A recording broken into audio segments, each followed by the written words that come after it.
1,00,000 लोगों से आप यही सवाल पूछना कि आपने विवाह क्यों किया, सही उत्तर 1,00,000 में शायद कोई एक दे सके।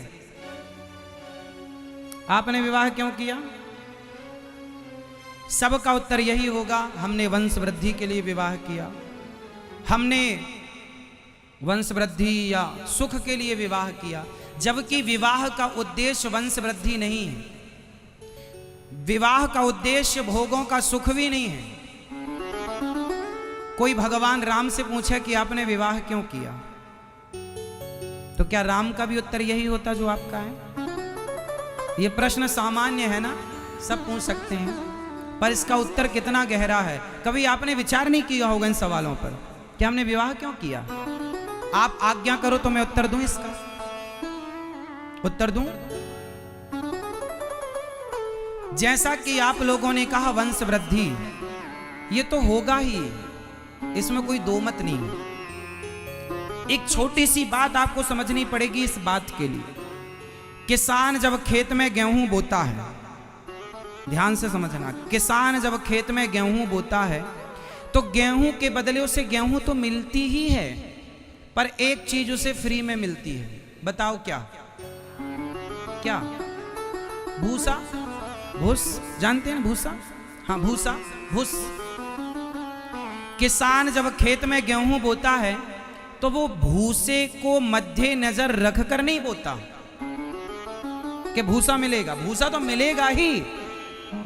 उद्देश्य भूसे की प्राप्ति नहीं है, भूस की प्राप्ति उद्देश्य है गेहूं के अन्न मिले हमें।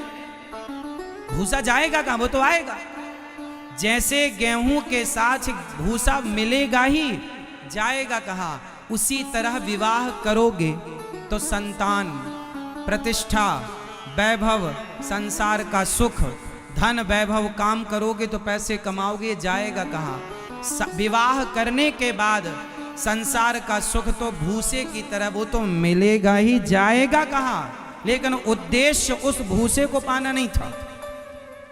भाई विवाह किया है तो बच्चे होंगे, स्त्री पुरुष का संबंध होगा तो संतान होगी, जाएगी कहां? उद्देश्य संतान पाना नहीं है, क्योंकि ये तो बंदर भालू के भी हो रही है, कुत्ता बिल्ली के भी हो रही है। उद्देश्य क्या है? शादी हमने क्यों की? बहुत गंभीर बात है, ध्यान से समझो।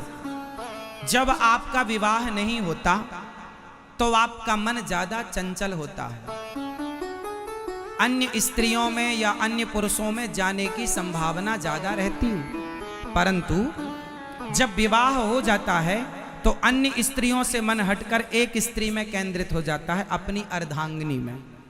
तो आपकी पत्नी पहला काम तो ये करती है कि आपके मन को कंट्रोल करती है। अभी 17 जगह मन जा रहा था, अब 17 जगह से मन हटकर सिर्फ आपकी एक स्त्री में लग गया और एक पुरुष में लग गया। आप किसी लड़की का विवाह ना करो, 17 लड़के से बात करना स्टार्ट कर देगी वो उम्र है साहब, वो उम्र है। उस उम्र में जब कोई पहुंचता है तो स्वाभाविक स्थिति होती है, मन स्थिति। इसलिए हमारे बाप दादों ने परंपरा बनाई कि समय पर विवाह हो जाए, क्योंकि समय पर आप अपने मन को कंट्रोल कर लें। तो जो आपका 17 जगह मन जा रहा था वो सब जगह से मन हटकर एक स्त्री और एक पुरुष में लग गए। अब आप उसमें लग गए, मतलब आपके मन को कंट्रोल करने में आपकी पत्नी या आपका पति आपका सहायक है या नहीं? बोलो हाँ, बोलो हाँ। आपकी पत्नी या आपका पति आपके मन को कंट्रोल करने में आपका सबसे बड़ा सहयोगी है। तो आपके मन को जब अपनी पत्नी और पति में लगा, फिर आप दोनों ने क्या किया? संसार का सुख देखा, भोगा, कितना मजा है, कितना सुख है, अनुभव लिया। उसके बाद क्या हुआ? आपको संतान हो गई, फिर आपने बच्चे से प्यार किया, बच्चे को पढ़ाया लिखाया।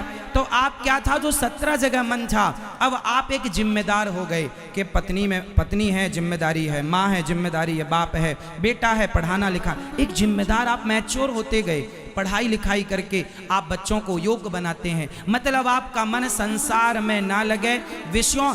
आप किसी आदमी का सुनो, किसी लड़के का मेरठ में विवाह ना होता हो और यदि वो सत्संगी नहीं, यदि सत्संगी है तब तो वो साधु हो सकता है, समझो। यदि वो आध्यात्म से जुड़ा है तब तो वो साधु हो सकता है, और यदि कोई आध्यात्म से नहीं जुड़ा, सत्संग से नहीं जुड़ा और शादी नहीं हो रही है तो वो अपने आप वैश्यागामी हो जाएगा। बोलो हाँ, बोलो हाँ, वो वैश्यागामी हो जाएगा। वो वैश्यागामी ना हो इसलिए विवाह करा दिया जाता है। तो तुम्हारी पत्नी तुम्हारे मन को कंट्रोल करने में सहायक है, तुम्हारा पति तुम्हारे मन को कंट्रोल करने में सहायक है। तुम्हारा मन यहाँ वहाँ जाएगा, समाज में बदनामी होगी, तुम्हारा अपयश बढ़ेगा। अपयश ना हो इसलिए तुम्हारी पत्नी सहायक है। फिर दोनों पति पत्नी मिलकर, हमारे यहाँ जब भी यज्ञ होता है तो यज्ञ का अधिकार गृहस्थ को है। बोलो हाँ। यदि आपकी पत्नी नहीं है तो आपको यज्ञ में बैठने नहीं मिलेगा। बोलो हाँ। हाँ, जब राम का यज्ञ हुआ, भगवान राम ने यज्ञ किया, उस यज्ञ में जब माता सीता वनवास में थी तो राम से कहा गया वशिष्ठ जी के द्वारा आप यज्ञ नहीं कर सकते, पहले सीता को लाओ। राम बोले कैसे लाएं, वो तो वनवास में है। तो फिर क्या करें, फिर स्वर्ण की सीता बनाई गई। बोलो हाँ। सोने की, बोलो हाँ, सीता बनाई गई, बगल में बिठाई गई, और सोने की सीता के बगल में बैठकर राम ने अपना यज्ञ पूरा किया। मतलब आपकी पत्नी आपके यज्ञ में, आपके पूजा में, हवन में और भगवत प्राप्ति में सबसे बड़ी सहायक है। तो हमने विवाह क्यों किया, ताकि हमें यज्ञ का अधिकार मिल सके,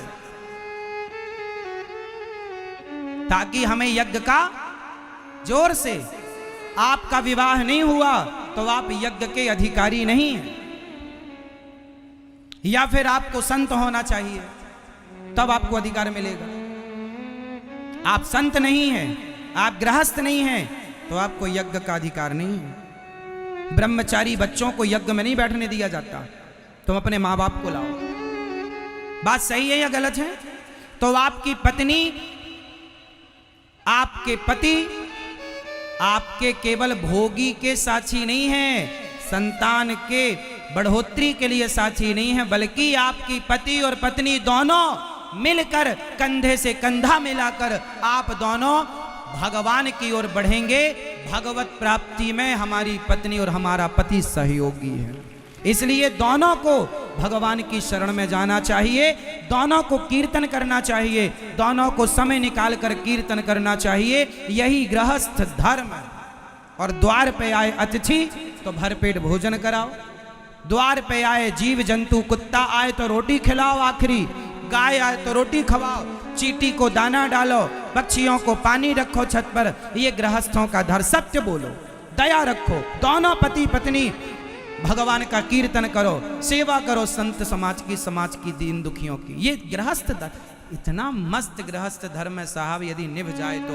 इसलिए गृहस्थों के घर भगवान पैदा भये, संतों के घर भगवान पैदा ना भये। दशरथ कौशल्या जी की गृहस्थी में राम प्रकट हो गए। वसुदेव देवकी की गृहस्थी में भगवान श्री कृष्ण पैदा हो गए। गृहस्थी 4 आश्रम होते हैं, ब्रह्मचर्य, गृहस्थ, वानप्रस्थ, सन्यास। इन चारों में सर्वश्रेष्ठ आश्रम होता है गृहस्थ आश्रम। पर जब ठीक से चले तब। तुम पत्नी को दिन भर मारो, दिन भर डांटो, दिन भर गालियां दो, ये गृहस्थों के लक्षण नहीं है। नारी का सम्मान करो, नारी का लक्ष्मी की तरह आदर करो। पुरुष को अपने पति की आज्ञा भगवत आज्ञा है, ये मानकर चलो। पत्नी को कभी रुलाओ मत, सताओ मत। अपने घर की गृहिणी को सदा खुश रखो और भोग विलास से मन हटाओ और गोविंद में लगाओ। वरना तुम 90 साल के हो जाना, 95 के हो जाना, 99 के हो जाना, तो भी तुम अपने भोगों पर कंट्रोल ना कर पाओगे।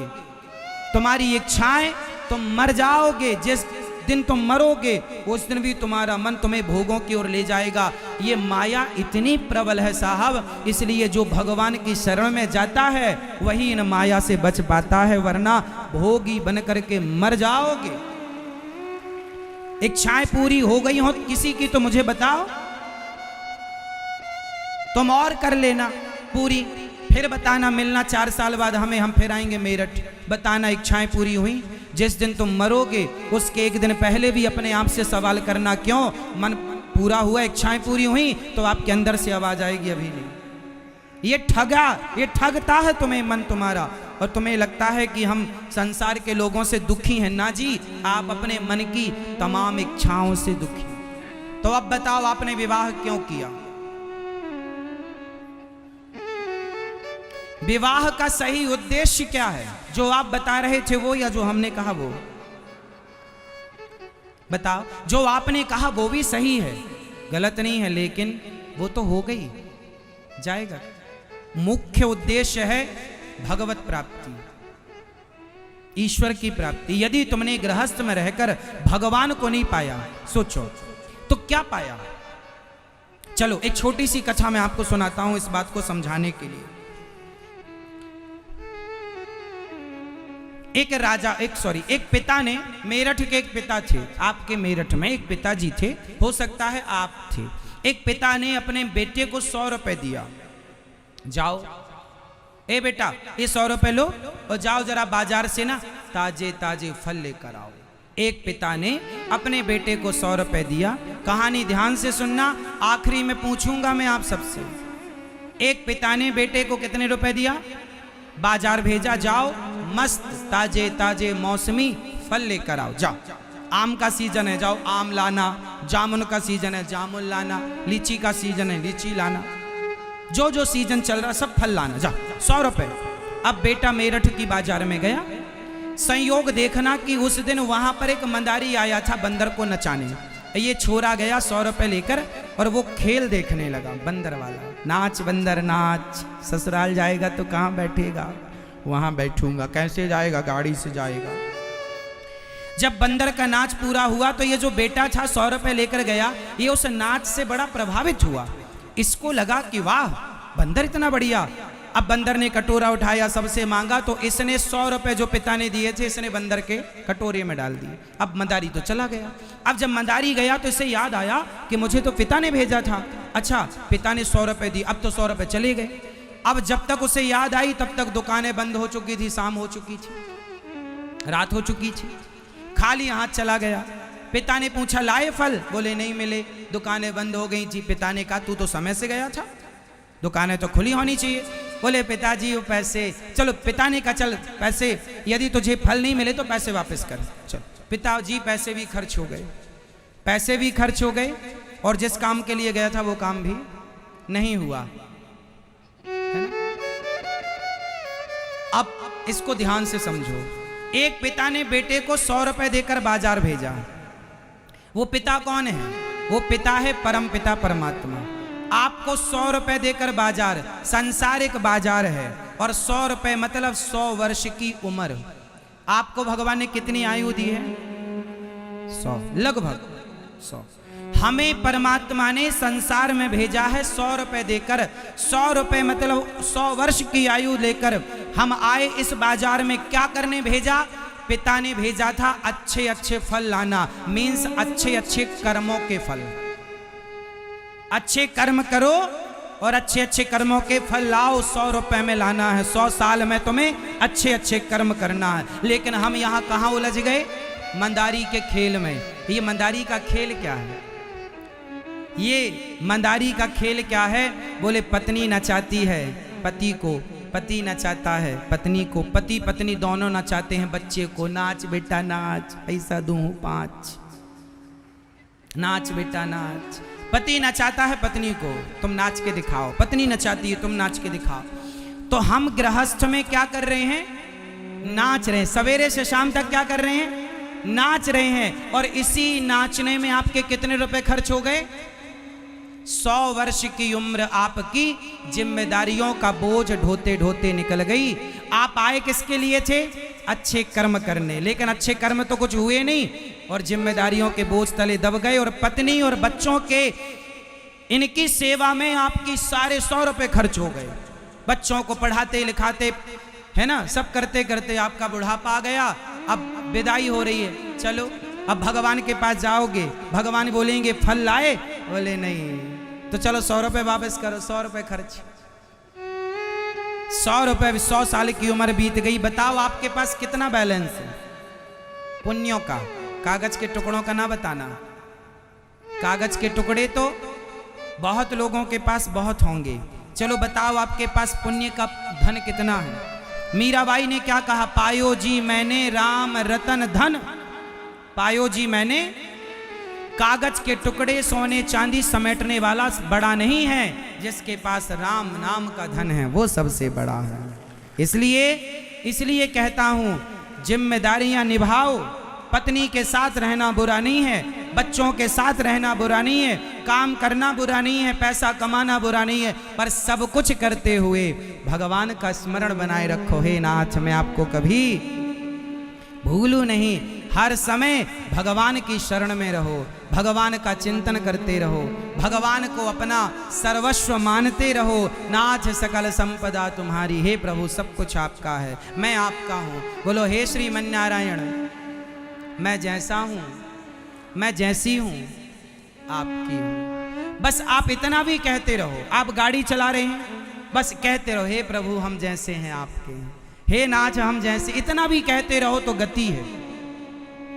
इतना भी निकलता रहे वाणी से कि हे नाथ हम जैसे हैं, हम पापी हैं, अधम हैं, नीच हैं, दुष्ट हैं, हे नाथ हमें स्वीकार करो। इतने दयालु भगवान। तो पति सुंदर तरीके से गृहस्थी चलाए और पत्नी, इसलिए हम कहते हैं दोनों गृहस्थ मिलकर गृहस्थी मस्त चलाना, सेवा करना, अपने धन को धर्म से जोड़ना। ये दास अनिरुद्ध, हम भी गृहस्थी हैं आप लोगों की तरह, हमारी भी माँ है, पिता है, हम भी गृहस्थ में हैं, लेकिन हम गृहस्थ में रहते हुए भी वो सारे कार्य करते हैं जो गृहस्थ को करने चाहिए। हम भी आपकी तरह आम मानव, आम व्यक्ति हैं, आम पब्लिक है, कोई अलग से नहीं, हम टपके हुए आकाश से, आपकी तरह खाते खेलते सब आपकी तरह। पर गृहस्थी में रहकर हमने केवल एक कार्य किया है कि हमने सदा भगवान से ये कहा है कि हे प्रभु हर पल हम आपका स्मरण करते रहें और हमारे जीवन का एक एक रुपया सदा परोपकार में खर्च होता रहे, एक भी रुपया व्यर्थ में खर्च ना हो। एक बात बताऊं मेरी मां, मैं सुबह से लेकर शाम तक काम करता हूं, आप लोग जितना काम करते होंगे शायद आप लोगों से ज्यादा काम करता हूं, लेकिन काम अपने लिए नहीं करता। कुछ लोग अपनों के लिए जीते हैं, अपनों के लिए रहते हैं, अपनों के लिए कमाते हैं। हम अपनों के लिए कमाते नहीं, हम तो उन वृद्ध बेसहारा माँओं के लिए कमाते हैं, उन वृद्ध बेसहारा माँओं के लिए सोचते हैं जिनके अपने बेटों ने घर से निकाल दिया। आज वृंदावन में 265 माताएं हैं, वो बेसहारा माएँ जिनका कोई नहीं। कभी आप वृंदावन आना और अपनी आंखों से देखना, आपकी कितनी माँ है? एक माँ। हमारी, मैं प्रत्येक माँ के चरण दबाता हूँ, नित्य पांव दबाता हूँ रोज। आप अपनी एक माँ के पांव नहीं दबा पाते, मैं अपनी 265 माँओं के चरण दबाता हूँ, सेवा करता हूँ। जहां 265 बूढ़ी माएँ होंगी वहां क्या नहीं लगेगा। समय से दूध, समय से भोजन, समय से नाश्ता, समय से दवाई। हमने 2 हॉस्पिटल बुक कर रखे हैं, 2-2 कमरे के। भैया हमारी किसी माँ को इमरजेंसी हो तो आप हमारे लिए रेडी रखिएगा। सेवा करते हैं, और वो भी जबरदस्ती नहीं, श्रद्धा से। मैं रोज चरण दबाता हूं माँओं के। दिखावा होता तो एक दिन दबा के वीडियो बनवा लेता, बात खत्म हो जाती। पर श्रद्धा है कि जैसे मैं अपनी माँओं की सेवा करता हूं, ये इंसान है। मैं मर जाऊंगा एक दिन, मुझे पता है कि एक दिन मैं मर जाऊंगा, कमाया हुआ सब रह जाएगा, लेकिन संग जाएगा तो मेरे द्वारा किया गया पुण्य का कार्य, मेरे द्वारा किया गया धर्म, वो मेरा साथी बनेगा। इसलिए मुझे लगता है कि इन माँओं के पांव यदि मैं दबाता हूँ, इन माँओं को खुश रखता हूँ। घर में तो बेचारी ये खुश रह ना पाई, बच्चों ने बड़ा सताया। अब बुढ़ापा है, थोड़ी सी खुशी यदि हम दे सकें तो हमारा क्या घट रहा है खुशी देने में? हम कौन से हानि को प्राप्त हो रहे हैं, कौन से हमारा नुकसान है? इसलिए आपके जरा से योगदान से, सहयोग से, शारीरिक श्रम से ही यदि किसी को खुशी मिल रही हो तो सदा सबका भला करने का सोचो। जो सबका हित करता है उसका भला भगवान करते हैं, उसका कोई बुरा नहीं कर सकता। सोचेगा यदि आपने किसी भले आदमी का बुरा सोचा तो सर्वनाश हो जाएगा। मैंने जीवन में ये सारी चीजें देखी हैं। भले व्यक्ति का बुरा मत सोचना वरना सर्वनाश हो जाएगा, क्योंकि ईश्वर देख रहे हैं।